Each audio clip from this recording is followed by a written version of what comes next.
के साथ सहयोगी गौतम हमारे साथ लाइव जुड़ चुके हैं। गौतम, कल मॉक ड्रिल हुआ, ब्लैकआउट किया गया और पाकिस्तान में एयर स्ट्राइक के बाद युद्ध जैसा स्थिति भारत में भी देखने को मिल रहा है और सीमा पर लगातार सीज फायर का उल्लंघन भी हो रहा है, जिसका मुंहतोड़ जवाब भारत की सेना की तरफ से दिया जा रहा है। क्या भारत को ऐसे समय में युद्ध के लिए तैयार रहना चाहिए, ब्लैकआउट के बाद, मॉक ड्रिल के बाद? तो एक बार फिर से आपको जानकारी दे दें कि पहलगाम हमले पर भारत का बड़ा हमला, यानी कि पहलगाम में जो आतंकी हमला हुआ था उस पर भारत ने बदला ले लिया, लेकिन इस बदले के बाद पाकिस्तान बौखला गया है और गिरदर भभकी भी दे रहा है और ये भी कहा है कि एक एक खून का बदला लिया जाएगा। देर रात ऑफिशियल स्टेटमेंट जारी किया गया, जिसके बाद अब युद्ध जैसी, तनाव जैसे माहौल देखने को मिल रहा है। 7 शहरों में आतंकियों के 9 अड्डे तबाह किए गए थे, जिसके बाद अब भारत भी तैयार है। अधिक जानकारी के साथ सहयोगी गौतम हमारे साथ लाइव जुड़ चुके हैं। गौतम, पाकिस्तान में एयर स्ट्राइक के बाद जिस तरह से देश में माहौल हुआ है, युद्ध जैसी स्थिति कह सकते हैं, क्योंकि मॉक ड्रिल हुआ, भारत में ब्लैकआउट किया गया और देर रात लगातार कल से ही सीमा पर पाकिस्तान सीज फायर का उल्लंघन भी कर रहा है। क्या भारत को तैयार रहना चाहिए युद्ध के लिए? और देखिए, जो परिस्थितियां थी उस परिस्थितियों के बाद जो इस घटना के बाद जो जवाब दिया गया, जहां तक पाकिस्तान को लेकर जो उम्मीद है, हालांकि भारत के सामने और सैन्य शक्ति जो भारत की है उसके सामने कहीं भी पाकिस्तान टिकता नज़र नहीं आ रहा। अन्य जो देश हैं, चाहे वो उसके समर्थक ही हों, चाइना ने भी जो है उनका साथ देने से अभी तक मना कर दिया। अमेरिका ने पहले ही कह दिया कि भारत और पाकिस्तान का ये अपना मामला है, वो उस अपने स्तर से समझाए। यानी पाकिस्तान को इस विषय पर, आतंकवाद के विषय पर कोई भी देश भी जो है समर्थन करने के लिए भी तैयार नहीं। क्या करता आतंकवाद का क्या कुछ असर होता है।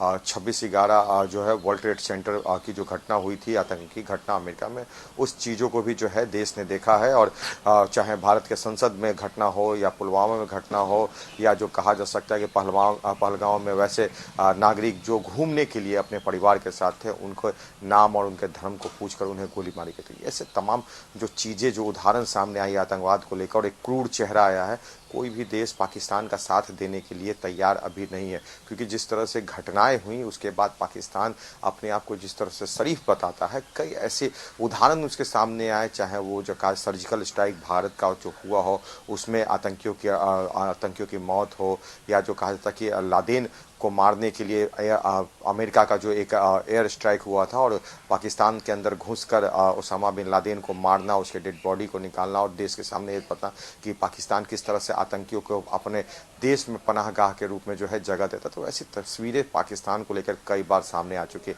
तो अन्य देश भी इन चीज़ों को समझते हैं कि आतंकवाद किसी के लिए सही नहीं और इसका खात्मा बेहद जरूरी है।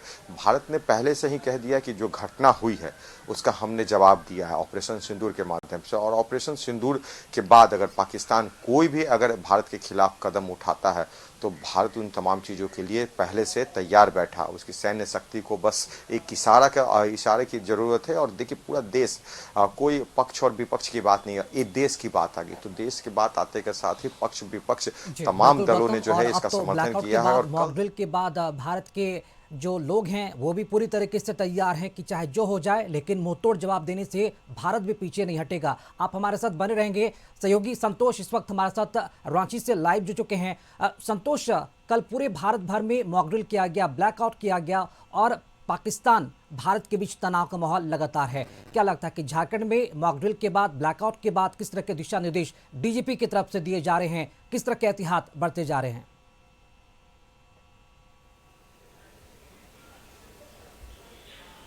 देखिए, लगातार जिस तरह से जो भारत और पाकिस्तान के बीच तनातनी चल रही थी, उसका जवाब भारत के द्वारा दिया गया।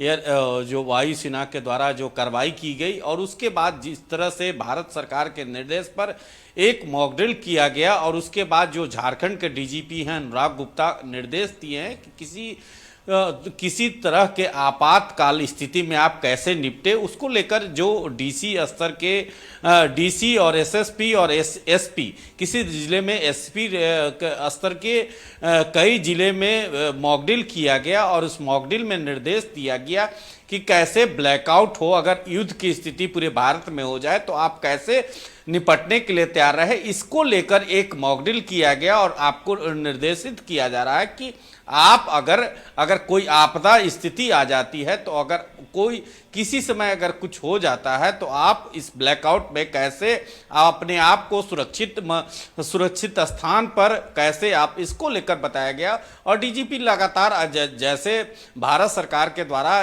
गृह मंत्रालय के द्वारा एडवाइजरी जारी किया गया है और उस एडवाइजरी में यह कहा गया है कि आप हमेशा जो खास करके रेलवे स्टेशन की बात करें, एयरपोर्ट की बात करें, जो सार्वजनिक स्थान है, जो भीड़ भाड़ इलाका है, उसको हाई अलर्ट जोन में रखा गया है और उस इलाका को कैसे सुरक्षित रखे कि क्योंकि जिस तरह से लगातार पाकिस्तान के द्वारा सीज फायर उल्लंघन किया जा रहा है, पाकिस्तान फिर कुछ हिमायत कर सकता है। तो इसको लेकर लगातार पूरे देश के डीजीपी को और मुख्य सचिव को निर्देश प्राप्त गृह मंत्रालय के द्वारा एडवाइजरी जारी किया गया है और उसको लेकर डीजीपी ने मॉक ड्रिल के पहले पूरे राज्य के डीसी और एसएसपी के साथ और मुख्य सचिव एक वीडियो कॉन्फ्रेंसिंग के जरिए बिल्कुल संतोष, पूरे मौजूदा जो हालात इस वक्त सही तो नहीं कह सकते, लेकिन जिस तरह से पाकिस्तान में एयर स्ट्राइक के बाद जो माहौल गर्म है, मुंहतोड़ जवाब भारत भी दिया जा रहा है भारत की तरफ से और भारत के लोग भी अब तैयार हैं ब्लैकआउट और मॉक ड्रिल के बाद। शुक्रिया गौतम आपका और संतोष आपका भी खबर पर जानकारी देने के लिए। रुक रहे एक छोटे से ब्रेक के लिए, लौटेंगे जल्द कुछ और महत्वपूर्ण खबरों के साथ।